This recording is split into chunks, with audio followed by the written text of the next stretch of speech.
नमस्ते बच्चों। मैं आज आपके लिए हिंदी गद्य का विकास प्रश्नावली 18 को लेकर आई हूँ। यह प्रश्नावली कक्षा 11 और 12 के लिए है। कल मैं वीडियो अपलोड नहीं कर पाई क्योंकि हमारे क्षेत्र में जो है इंटरनेट की सेवा बिल्कुल बंद थी। हमारा पहला प्रश्न है, आचार्य महावीर प्रसाद द्विवेदी सरस्वती पत्रिका के संपादक कब बने? तो जो है 1903 में। बी आंसर इसका होगा। आंसर फिल कर देंगे और इससे जुड़े हुए जो अन्य तथ्य हैं वह हम देखेंगे। 1903 में जो है आचार्य द्विवेदी इसके संपादक बने।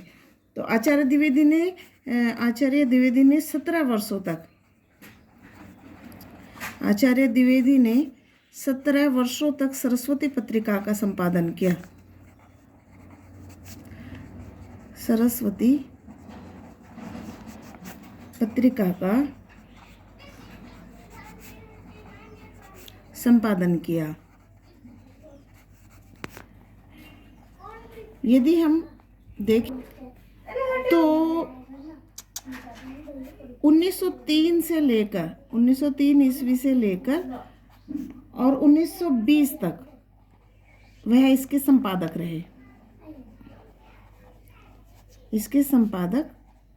रहे। दूसरे प्रश्न पर आ रहे हैं, क्या भूलूं क्या याद करूं किस विधा की रचना है? तो ये आत्मकथा विधा की रचना है। तो आंसर फिल करेंगे आत्मकथा। और किसने, लेखक कौन है? लेखक हैं डॉक्टर हरिवंश राय बच्चन। हरिवंश राय बच्चन। इसके अन्य पॉइंट अगर हम पढ़ते हैं तो यह 4 खंडों में लिखी गई है। यह आत्मकथा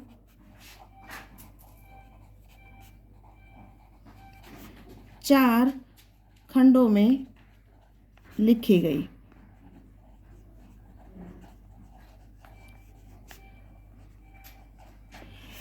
एक प्रश्न से जुड़े हुए 4 से 5 पॉइंट बताने का जो मतलब है वह यह है कि यदि इससे संबंधित कोई भी प्रश्न आपके पेपर में बनता है तो उन 4 से 5 के क्वेश्चन के बीच आपको सबके विषय में पता हो।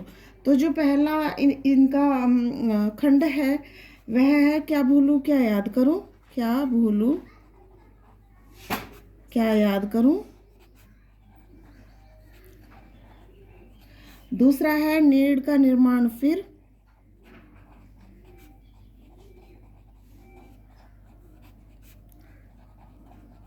क्या भूलूं क्या याद करूं 1969 में लिखी गई है और नीड़ का निर्माण 1970 में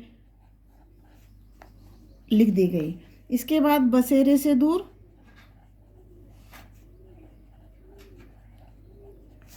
1977 में लिखी गई।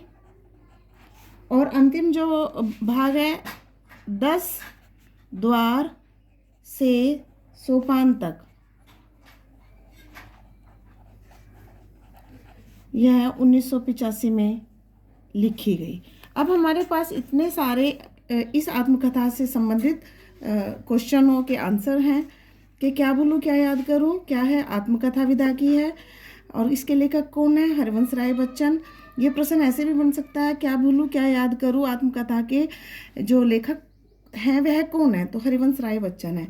अगला प्रश्न बन सकता है कि क्या भूलूं क्या याद करूं कितने खंडों में लिखी गई आत्मकथा है? तो 4 खंडों में लिखी गई है। 4 खंडों के नाम देकर उनके लेखक का नाम पूछा जा सकता है या इनमें से चारों का सन भी पूछा जा सकता है। तीसरे प्रश्न पर हम आ रहे हैं और यह है, पृथ्वीपुत्र निबंध संग्रह इनमें से किसका है? तो वासुदेव शरण अग्रवाल जी का है और आंसर फिल कर देंगे वासुदेव शरण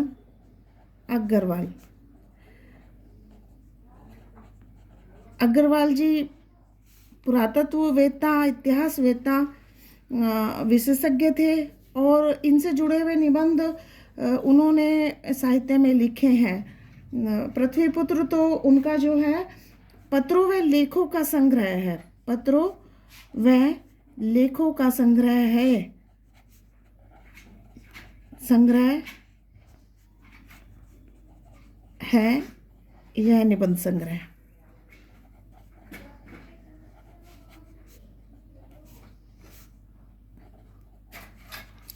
कब लिखा गया? तो 1949 में रचित है। 4 प्रश्नों के उत्तर हमें मिल गए। अगले प्रश्न पर आ रहे हैं, वह है संस्मरण विधा से संबंधित। संस्मरण लेखन का प्रारंभ किस लेखक से माना जाता है, या संस्मरण विधा के प्रवर्तक कौन माने जाते हैं? हिंदी साहित्य जगत में अगर हम प्रवर्तक की बात करें संस्मरण के लिए, जो सबसे पहले लेखक हैं वह है पदम सिंह शर्मा। तो यहाँ आंसर फिल कर देंगे लिखित रूप में पदम सिंह शर्मा, पदम सिंह शर्मा। और इनके विषय में मैं बताऊं, हिंदी साहित्य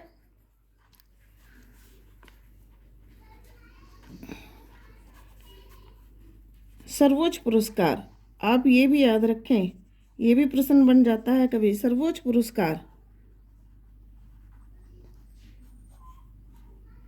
मंगला प्रसाद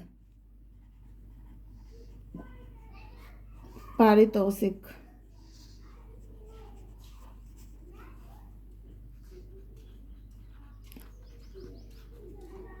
भी सर्वप्रथम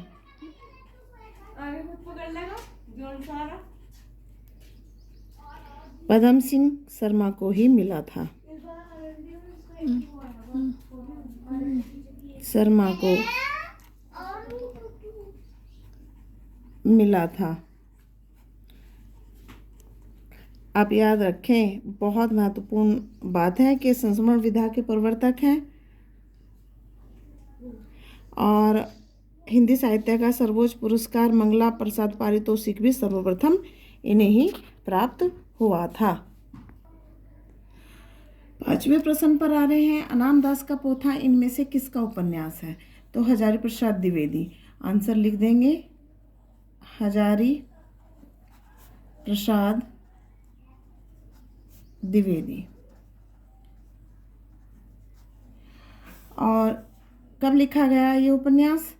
तो यो इसके विषय में है कि 1976 ईस्वी में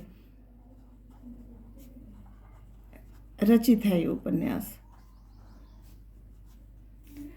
6ठे प्रश्न पर आ रहे हैं, हिंदी का प्रथम यात्रा वृतांत, यानी कि किसने अपनी यात्रा का वृतांत पुस्तक के रूप में या लेखन के रूप में लिखा?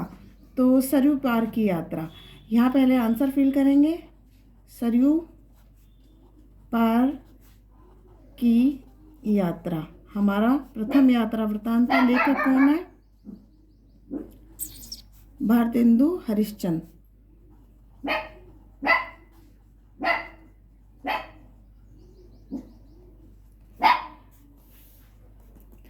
7वें प्रश्न पर अब हम आ रहे हैं, हिंदी का प्रथम सामाजिक उपन्यास किसे माना जाता है? तो भाग्यवती।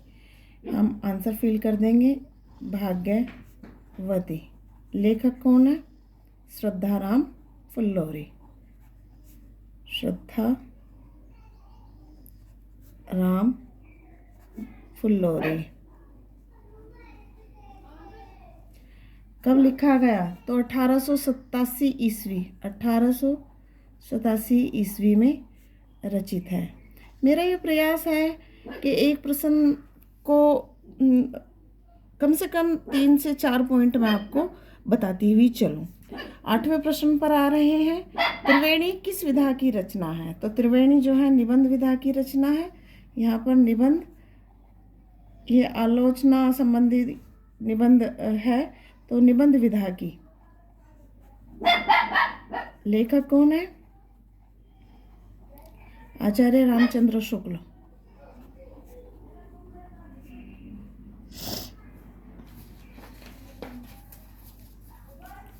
इसके विषय में आपको मैं बताना चाहूंगी कि इसमें हिंदी के 3 महान कवियों, जायसी,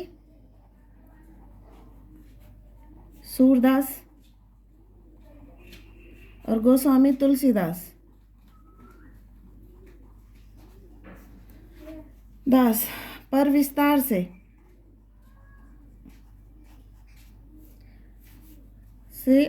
आचार्य शुक्ल ने आलोचना लिखी है और त्रिवेणी नामक ग्रंथ में से संग्रहित किया है। नवे प्रश्न पर आ रहे हैं। हिंदी प्रदीप पत्र कहाँ से निकलता था? तो इलाहाबाद यानी कि प्रयाग, इलाहाबाद। और आधुनिक अगर हम शब्द इस्तेमाल करें तो प्रयागराज। दोनों ऑप्शन देख लें सही तरीके से, दोनों को याद रखें, बहुत महत्वपूर्ण क्वेश्चन है।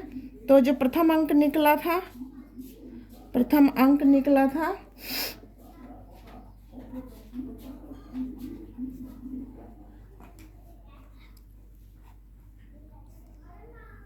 1877 में, ठीक है। और संपादक कौन थे?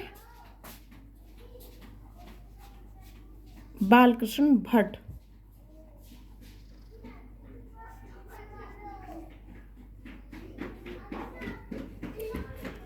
10वें और अंतिम प्रश्न पर हम आ रहे हैं। यहाँ पर एक कथन लिया गया है, हिंदी नई चाल में ढली, यह कथन किस लेखक का है? तो भारतेंदु हरिश्चंद्र का ये कथन है। पहले आंसर फिल कर देंगे, भारतेंदु हरिश्चंद्र।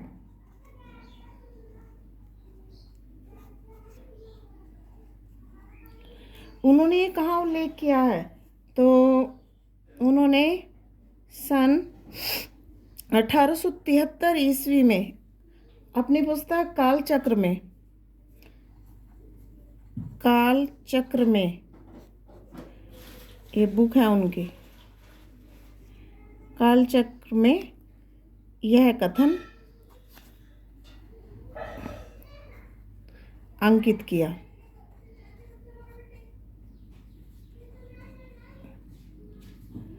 आज की जो प्रश्नावली है वह पूर्ण हो गई है और इस प्रश्नावली में मैंने बहुत महत्वपूर्ण प्रश्नों को लिया है। इंटरमीडिएट के सभी छात्रों से मैं ये कहना चाहती हूँ कि जिनका अगले वर्ष बोर्ड है वह ध्यान से इन प्रश्नों को देखें। ये लगातार बोर्ड में आए हैं प्रश्न, और यदि आपकी तैयारी अच्छी रही तो बहुत अच्छे नंबरों से आप पास होने वाले हैं। मैं आपको ये कहना चाहती हूँ कि अगले केवल 2 प्रश्नावली के बाद मैं आपको जीवन परिचय को लिखने का सही ढंग बताऊंगी। इन प्रश्नों को भी हम कैसे ऐड करेंगे, कैसे सीखेंगे, इस पर ध्यान देंगे।